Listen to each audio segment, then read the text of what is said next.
The process of a career development encompasses so many different activities, and we're going to really look at how this exploration process includes setting goals, gathering information, making contact, and even making a decision. It's going to move us from where we are to where we really want to be. You're going to find that you naturally tend to engage in some of these tasks that are really consistent with your personality or your preference, but you're going to avoid the ones that are not part of your preferred style. So we're going to look at how these type descriptions really associate with what we avoid and what we prefer. Let's look at our beginning of our career activities, our career exploration. So to make a career choice, an individual really needs to look at the gathering of the information, setting goals, making contact, and we really want to be able to make a reliable choice based on all of this information and data. So as we look at the first option is setting goals within career exploration, we're going to see that the long-term and short-term goals are established in the career development process. They really determine the outcome of how our process functions. A sensing intuition and a judging perceiving preferences affect the way that goals are established and the way that they're worked out.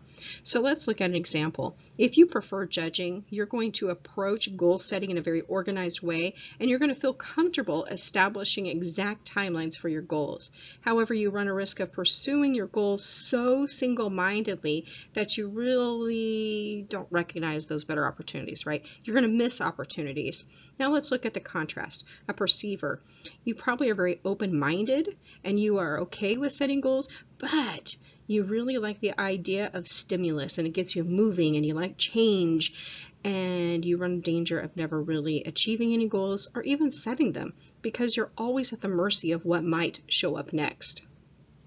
Let's look at how we gather information within our different personality types. This critical activity is essential for good decision making, and it's only as good as the information that we gather, of course. So the source, the kind, and the amount of information that's going to be collected is really going to be varied by our type. And this is by all of our preferences: extroverted, introverted, sensing, intuition, judging, and perceiving. All of these preferences are very important in this activity. So for example, if you prefer sensing, you'll probably gather extensive facts about particular jobs and then try to match this information to the specifics of your job experience. However, in doing that, you're going to fail to see a long-term potential for the job. If you prefer intuition on the other side, you're probably going to spend more time focusing on career possibilities than on the realities of the job that are available. This will lead you to some important facts that are missing, and that is going to lead to even more job dissatisfaction. Let's look at how we are going to really make contact. How we contact others is really critical within the career exploration, both at the beginning of our process, when it's important to use those networks, and at the end of the process when we are interviewing.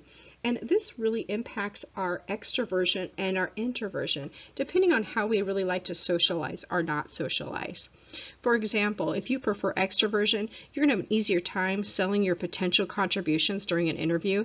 You may, however, run the risk of saying too much and you over-answer. And you may talk too much that you don't give the interviewer an opportunity to speak. In contrast, if you're an introvert, you will spend more time preparing for the interview and trying to anticipate questions, and then you come across as very thoughtful and careful, and you don't convey everything that you can really contribute. So this is also very essential.